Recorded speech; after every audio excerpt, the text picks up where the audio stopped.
अतिसंवेदनशील असलेल्या परतवाडा अचलपूर या शहरातील मुख्य चौकातील काही सीसीटीव्ही कॅमेरे बंद तर काही कॅमेरे चक्क वाकलेले असल्याचं समोर आलंय।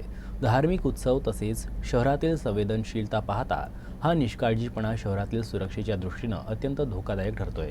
यावर सुजाण नागरिकांनी चिंता व्यक्त केली आहे। नगर परिषद व पोलीस विभागाच्या संयुक्त विद्यमानं बसवण्यात आलेले हे सीसीटीव्ही कॅमेरे सुरक्षेसाठी अत्यावश्यक मानले जातात।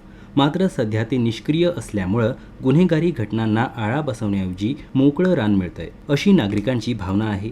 विदर्भ मिल परिसरात चोरट्यांनी नुकतीच केलेली धडक चोरी तसेच सदर बाजारातील दागिन्यांच्या दुकानात पडलेला दरोडा हे प्रकार सीसीटीव्ही बंद असण्याच्या गंभीर परिणामाचे उदाहरण आहे।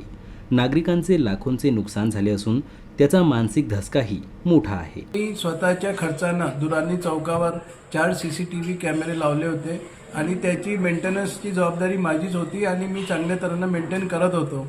परंतु नगरपालिकावाले मदत आले आणि म्हणे तुमचे सीसीटीव्ही कॅमेरे काढून घ्या। आम्ही स्वतः नगरपालिकेचे खर्चाने मोठे मोठे त्यापेक्षा जास्तीचे कॅमेरे लावत आहे, म्हणून मी माझे कॅमेरे काढून घेतले।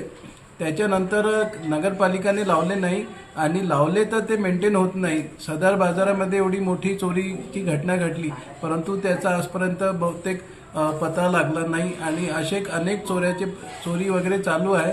येत्या काही दिवसात ईद ए मिलाद, अनंत चतुर्दशी यासारखे मोठे धार्मिक उत्सव असून अशा काळात सीसीटीव्ही कॅमेरे बंद असणे हे प्रशासनाच्या कार्यक्षमतेवर मोठं प्रश्नचिन्ह उपस्थित करतं। अचलपुर परतवाड़ा जुड़वा नगरी के अंदर यह एक व्यापारी स्थल से भी आजू बाजू के गांव के हिसाब से व्यापार स्थल भी है और यह कैमरे सीसीटीवी कैमरे बंद होना एक दुर्भाग्य की बात है। प्रशासन ने इस और यानी एक लक्ष्य रखना चाहिए, क्योंकि आगामी अभी त्यौहार भी है।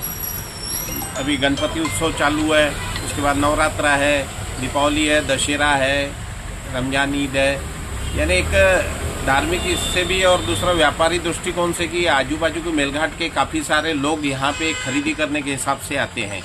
सीसीटीवी कैमरे अगर चालू रहे तो जो घटनाएं हैं उस पर अंकुश लग सकता है।